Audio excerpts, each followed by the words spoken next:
আস্তে ছুটে চলল জগন্নাথ ধাম, পুরী ধাম।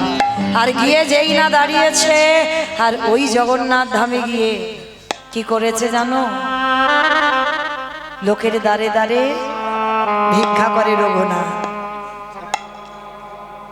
জমিদারের ছেলে, আপনারা আমরা কত টাকা রেখেছি ব্যাংকে, জমিদারের ছেলে হয়ে তার অবস্থা দেখো। বাবা জ্যাঠা যখন খবর পেল রঘুনাথ পুরী ধামে আছে, চাল ডাল অর্থ বস্ত্র পাঠায়, আর রঘুনাথ পুরী ধামে সেগুলো গরিব ভিখারিদের দান করে। মহাপ্রভু যখন খবর পেল রঘুনাথ ওইগুলো দান করছে, রঘুনাথের ওই স্বরূপ দামোদরের দ্বারা খবর পাঠিয়েছিল, স্বরূপ তুমি গিয়ে রঘুনাথকে বলো, রঘুনাথ আমি এগুলো পছন্দ করি না, কারণ তোমার বাবা জ্যাঠা অন্নদান বস্ত্রদান অর্থদান করে বলে তোমার বাবা জ্যাঠার অহংকার। আমি চাই না ওই জমিদারি থেকে তুমি কিছু নিয়ে তুমি এই জগন্নাথ ধামে শ্রীক্ষেত্রে দান করো। রঘুনাথ যখন শুনতে পেল, খবর পাঠালো সপ্তগ্রামে, আর কিছু আসে না। এইবার দাঁড়ে দাঁড়ে ভিক্ষা করে। মহাপ্রভু বলল, রঘুনাথ লোকের বাড়িতে চেয়ে খাবে, এটা আমি পছন্দ করি না। কি গো, ঘষে মেজে নেবে না? যে কতটা কষ্ট সহ্য করতে পারে দেখি। বন্ধ করে দিল রঘুনাথ, কারোর বাড়িতে কিছু চাই না। তাহলে খাবে কি? ওই যে আনন্দ বাজারে রঘুনাথ বসে থাকে। আমার আনন্দ বাজার দেখেছো তো? যারা যারা পুরী ধামে গেছো, যেখানে মহাপ্রভুর ওই যে জগন্নাথের প্রসাদ বিক্রি হয়, ওটাকে বলে আনন্দ বাজার। আর ওই আনন্দ বাজারে বসে থাকে একাধারে রঘুনাথ, আর পরনে একটা বহির্বাস আর একটা অন্তর্বাস, আর কিচ্ছু নেই। জমিদারের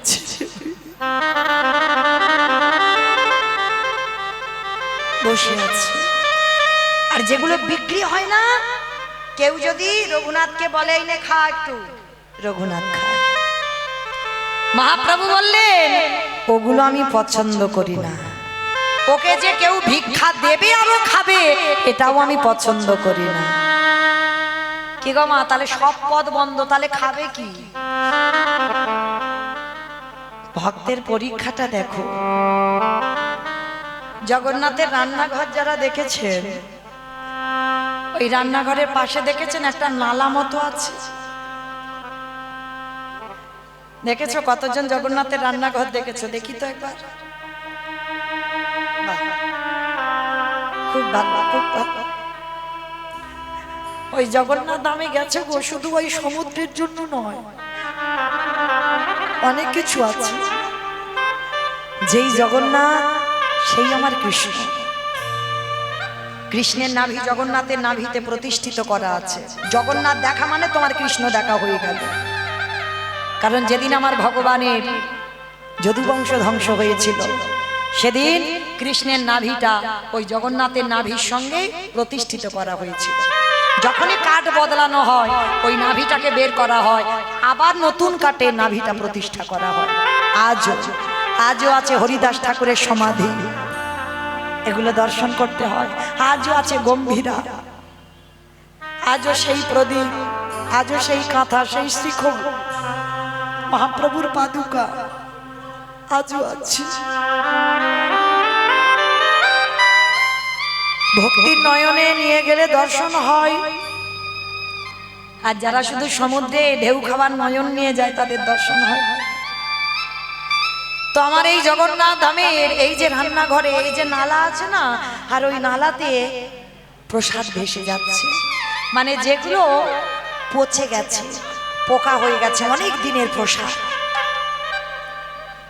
আর রঘুনাথ তো কারোর কাছে হাত পেতে কিছু খেতে পারবে না, কেউ দিলে কিছু খেতে পারবে না, তাহলে তো মরে যাবে না খেয়ে খেয়ে।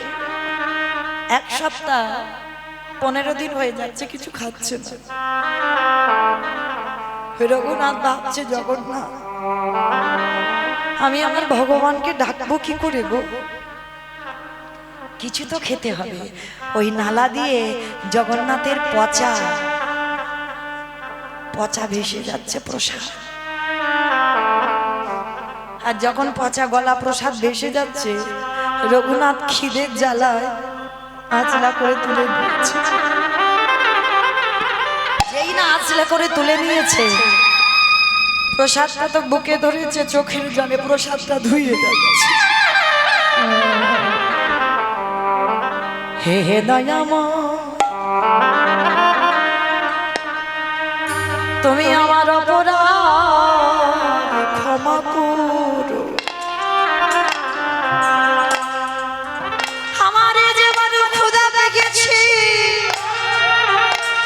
তাই তো খিদের জ্বালা সইতে না পেরে আমি এই পচা গলা প্রসাদে একটু বদনে দিলাম।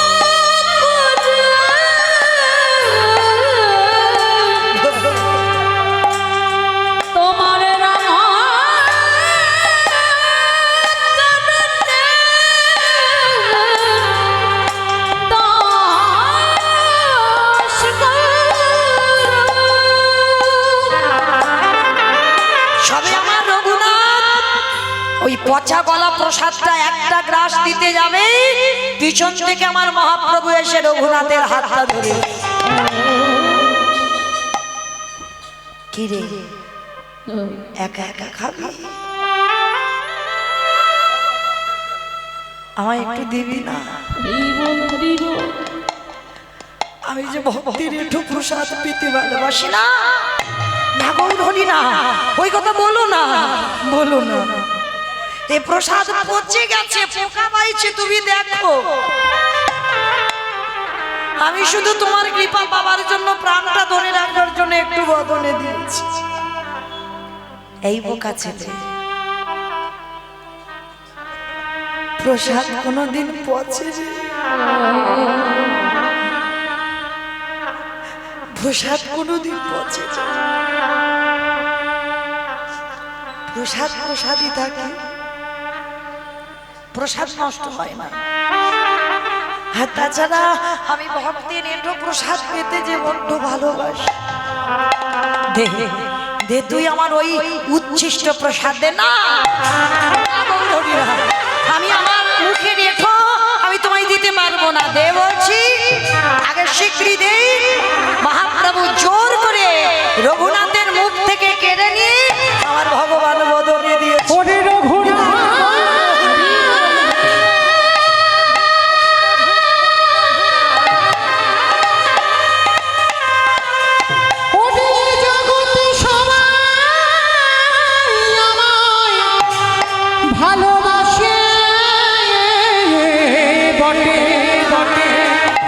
তোর মতো করে নয়নে জলে কেউ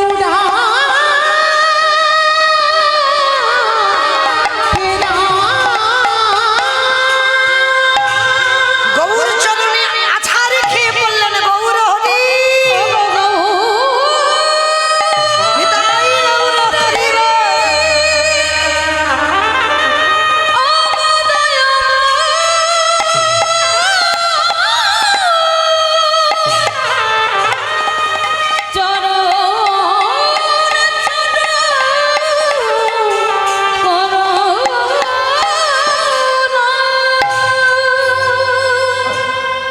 কৃপা হয়ে গেল, গৌরী কৃপা পেয়ে গেল। কিরে নিতাই কৃপা হলো, গৌর কৃপা হলো, এবার তো ব্রজে বাস হবে। বল কি চাস? যা যেখান থেকে তোর উৎপত্তি, যেখান থেকে আসা, সেইখানে যা। চলে গেল রাধা কুণ্ডের তীর। আর এই রাধা কুণ্ডের তীরে যেখানে মানত করে পেয়েছিল রঘুনাথকে, এই দামোদর গত নিয়ম সেবার মাস সারাদিন গিরি গোবর্ধন পরিক্রমা করে আসে।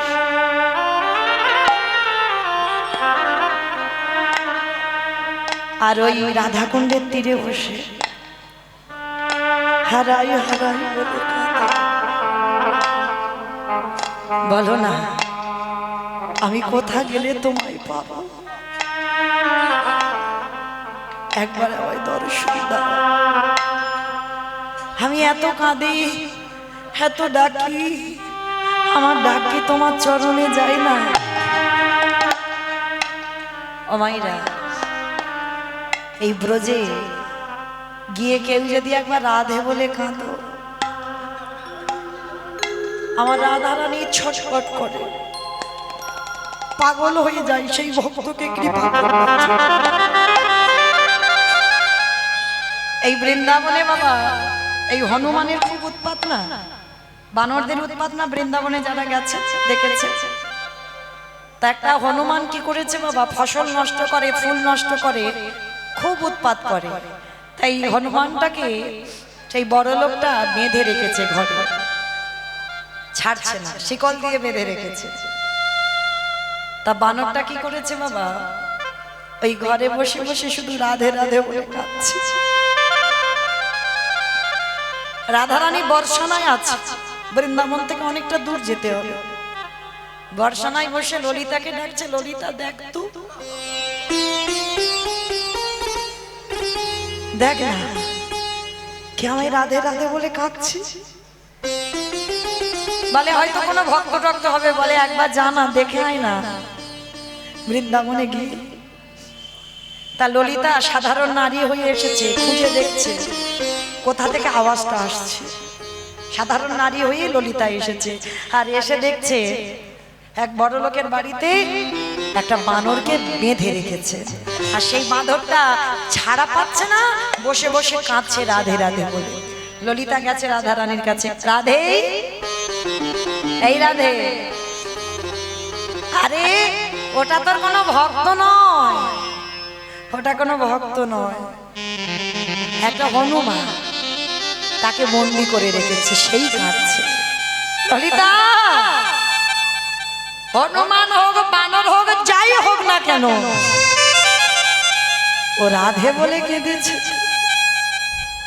আর এই পৃথিবীতে যে একবার রাধে বলে কাঁদে, আমি তাকে কৃপা করি, জাতীয় খুলে দিয়া। ও রাধে বলে কেঁদেছে, ও সব অপরাধ আমি ক্ষমা করে দিচ্ছি, খুলে দিয়া। আর সেই রাধাকুণ্ডের তীরে রঘুনাথ দাস সব কিছু ত্যাগ করে, জমিদারি ত্যাগ করে, বাবা মা জ্যাঠা ঐশ্বর্য, যার বাবার প্রত্যেক দিনের আর 12 লক্ষ স্বর্ণ মুদ্রা আয়, নবাবকে কর দিত 8 লক্ষ স্বর্ণ মুদ্রা। তাহলে কত বড় জমিদার, ত্যাগ করে চলে গেল বৃন্দাবন। দেখেন বাবা, সেই যে লালা বাবু, যে লালা বাবুর অন্নপ্রাশনে নিমন্ত্রণ পত্র ছাপানো হলো সোনার পত্র, আর যারা প্রসাদ পেতে গিয়েছিল সোনার পত্রের উপর পত্র দিয়ে সেবা দিয়েছিল। দেখেন তারাই পেয়ে গেল গোবিন্দ চরণ, সবকিছু ত্যাগ করে দিয়ে বৃন্দাবনে ছুটে চলল। নরোত্তম জমিদারের ছেলে হয়ে সব ত্যাগ করে ভগবানের চরণ। তাহলে এই জায়গাটাই একটু ভাবতে হবে মা, কৃষ্ণ ভক্ত যদি তুমি হয়েছ, তোমার শ্বেত পাথরের ঘর হবে না। কৃষ্ণ ভক্ত যদি হয়েছ, তোমার তালা তৈরি হবে না। কৃষ্ণ ভক্ত হলে ভগবান চাইবে কখন তোমার পথের ভিখারি করব, আর কোন দিক দিয়ে যে করবে সেটা তুমি জানবে না। যেটা হয়েছিল বাবা সুদামা, কৃষ্ণ যার বন্ধু, তার কত অভাব ছিল। মহাভারতে বিদুর পারতো না, জমিদারি থাকতে থাকলো না, এসে পাতার কর্ণ কুঠির করেছিল। কারণ এরাই হলো কৃষ্ণ ভক্ত। আর কৃষ্ণ ভক্ত যদি তুমি হও, ভগবান চাইবে তোমার মাথার ছাদ কবে তোমার কাছ থেকে কেড়ে নেবে। ওই যে বললাম কোন দিক দিয়ে নেবে তুমি কল্পনা করতে পারবে না। আর কৃষ্ণ ভক্ত হয়েছে মানে যে করে আমার আশ তারে করি সর্বনাশ। সর্বনাশ, সর্বনাশ কেন হবে? ভগবান জীবনে ভক্তের সর্বনাশ করে, যে করে আমার আশ তারে করি সর্বনাশ। সর্বনাশ মানে প্রথমে তোমার আত্মীয় পরিজন বন্ধু বান্ধব সবাইকে কেড়ে নেবে। কৃষ্ণ ভক্ত হলে তোমার আপনজন সরে যাবে, আর সব থেকে যাকে বেশি ভালোবাসো ভগবান প্রথমেই তাকে কেড়ে নেবে। আর কেড়ে নেওয়ার পরে তবেই তো তুমি কৃষ্ণচরণ ধরবে। আর যখনই কৃষ্ণচরণ ধরবে ভগবান বললেন সারা জীবন তোকে আমি আমার করে রেখে দেব। নিতাই গৌর প্রেমানন্দে আজকে রঘুনাথ রাধা কুণ্ডের তীরে হৃদয় হাত চাপড় দিয়ে হারাই হারাই বলে কাঁদছে। আর যখন রাধে বলে কেঁদে বেড়াচ্ছে, আর এই প্রখর রৌদ্র রাধে গো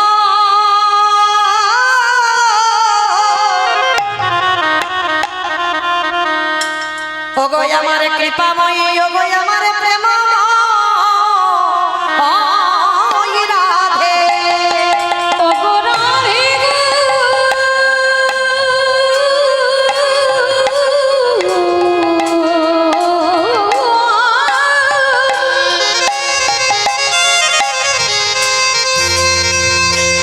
একেবারে কৃপা করে করুণা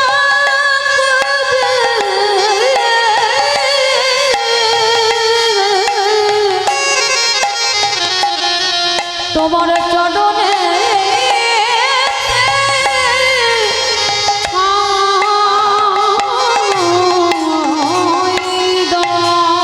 প্রখর রোদে মাটিতে শুয়ে আছে, আর রাধারানী এসে নিজের উড়ানিটা নিয়ে রঘুনাথের ছায়া করে দাঁড়িয়েছে। রঘুনাথ পিছনে তাকিয়ে দেখছে এক সুন্দর রমণী। কে মা তুমি? সে কি রে, আমার এত ডাকিস আমায় চিনতে পারলি না? যেই না রাধারানীকে সামনে দেখেছি, তুমি তুমি সেই আমার করুণাময়ী, সেই আমার কৃপাময়ী রাধে। কিন্তু আমি তোমায় একাকে দেখতে চাই না, আমি তো সর্বদা যুগল ভজন করেছি। তাহলে যুগল কই? হরি বল। আর আমার রাধারানী যেখানে যাবে আমার গোবিন্দ থাকতে পারে কি গো? ও বেটার প্রেম ভালোবাসা তো আজকে থেকে নয়, ও ভালোবাসা সেই সুতিকা মন্দির থেকে। আমার সুতিকা মন্দির মানে বোঝো? গোয়ালঘর, গোয়ালঘর।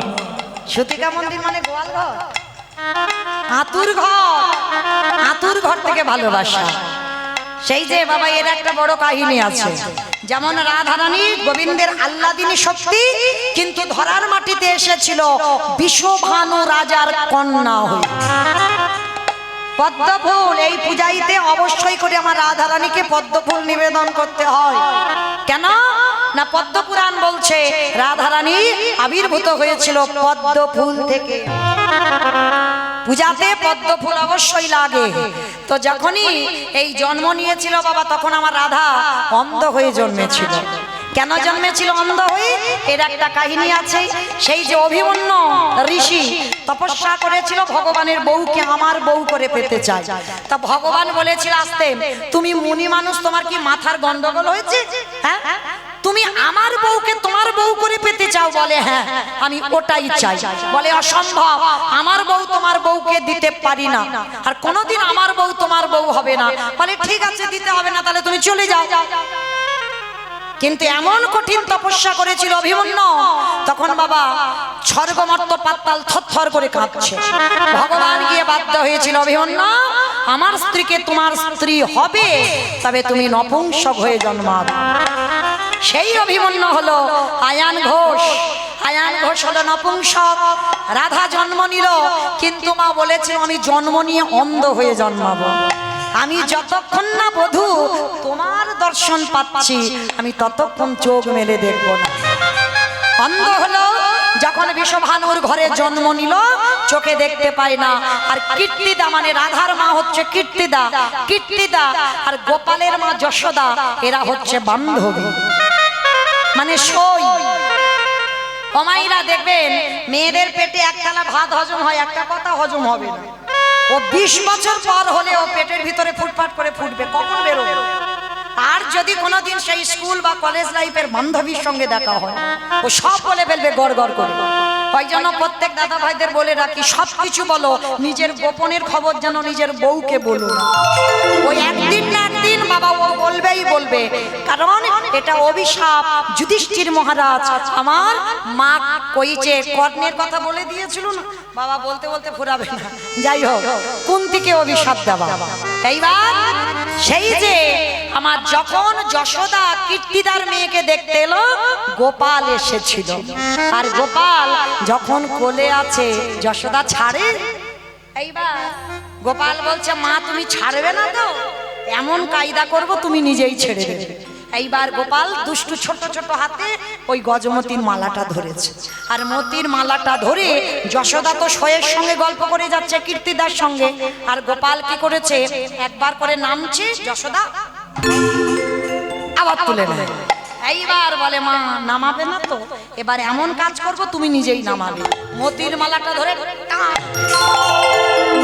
এমন ছিঁড়ে দিল, ঝরঝর করে মতি পড়ে গেল। মা যশোদা রেগে গিয়ে গোপালকে বলছে,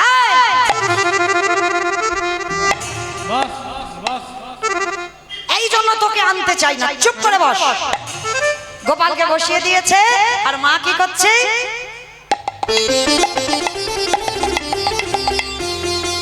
মতি ঘুরাচ্ছে।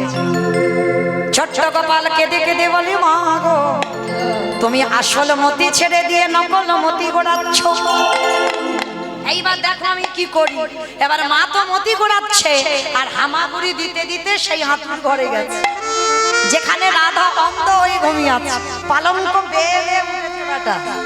হ্যাঁ, উঠে কি করেছে জানো? বুঝতে পারছে না, কানের কাছে গিয়ে ডাকছে, রাধিকা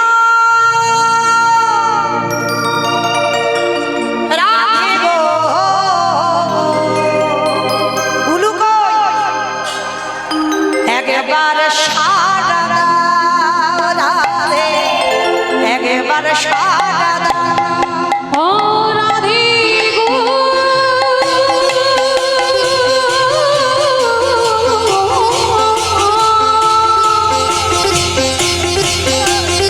রাধে গো,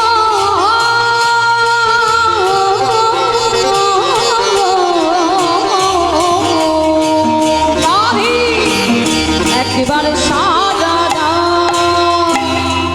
শোনো রাধে, তোমার আমার প্রেম শোনো, গাম্ভীর্য শালিনী রাধে, গাম্ভীর্য শালিনী রাধে, কৃষ্ণ প্রেম প্রদায়িনী রাধে, ও কৃষ্ণ প্রেম প্রদায়িনী রাধে, প্রেম সাগরের মরালিনী রাধে, ও প্রেম সাগরের মরালিনী রাধে, প্রেম সমুদ্রের সমুদ্রিনী রাধে, ওই প্রেম সমুদ্রের মরালিনী রাধে গো,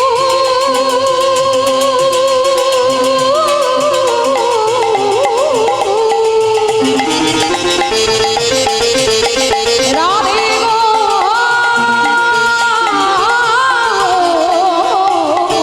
রাধে একেবারে সাজা দাও রাধে, একেবারে সাজা দাও রাধে। যে রাধে। তবে আমার দাদা ভাইয়ের একটা উড়িয়া ভজনের আবার ইচ্ছা, আবার শুনবে। যাই হোক, সে গানটা শোনাতে হবে। মাধব হে মাধব, মাধব, মাধব হে মাধব, মাধব হে মাধব, মাধব, মাধব হে মাধব, মাধব হে মাধব,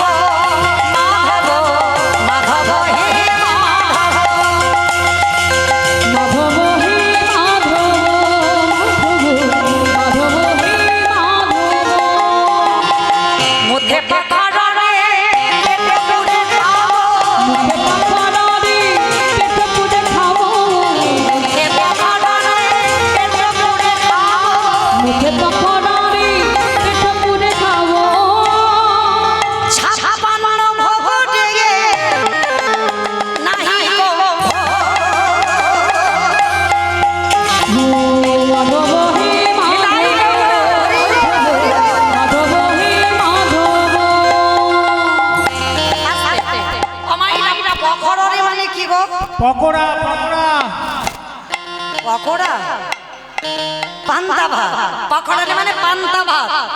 আর জগন্নাথের কত রকমের ভোগ রান্না হয়? 56। তো এক ভক্ত গিয়েছে, জগন্নাথ তোমার 56 রকমের রান্না আমার চাই না, আমি যতদিন বাঁচবো আমি যেন পেট পুড়ে পান্তা ভাতটা খেতে পাই। আর একটা চাওয়া ছিল, কি চাওয়া?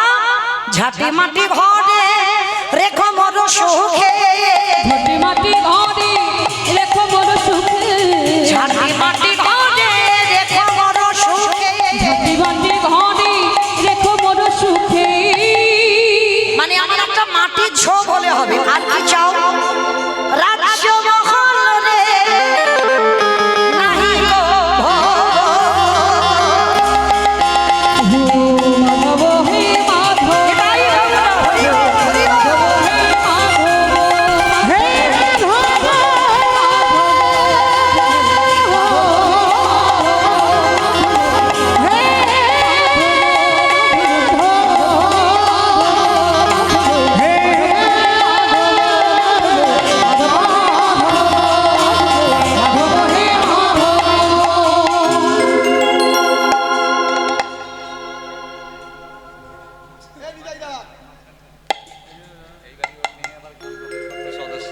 হরে কৃষ্ণ। এতক্ষণ পর্যন্ত লীলা আস্বাদন করলেন, কৃষ্ণ কথা, গৌর কথা।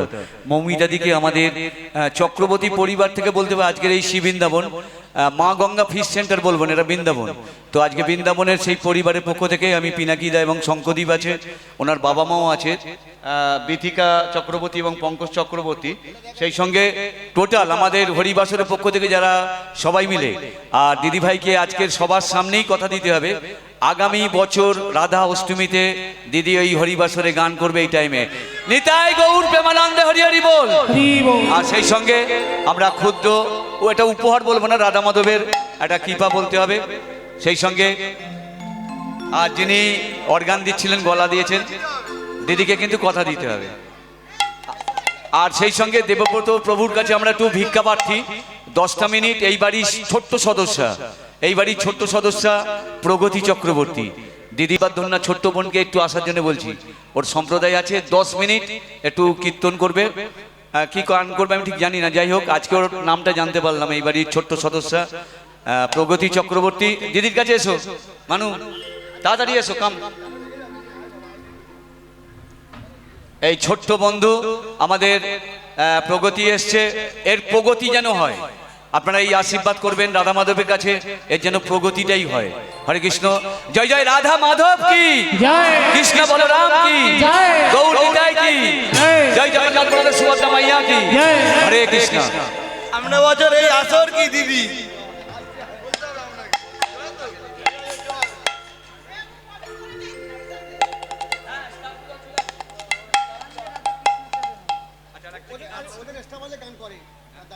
একটা গাই, ও গাইবে বললো, গাইবে বললো। আচ্ছা আচ্ছা।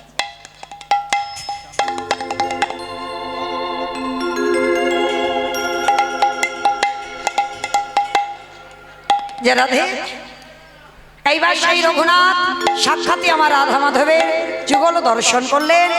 আর সমস্ত ভক্তরা সবাই ঘেরি বেরি হয়ে আমার সাক্ষাতে শুধু রঘুনাথ দাস একা নয়, সেই রাধা কুণ্ডের তীরে আমার রাধা গোবিন্দের যুগল মাধুর্য দর্শন করলেন। শ্যামের বামে, শ্যামের বামে, শ্যামের বামে দাঁড়াই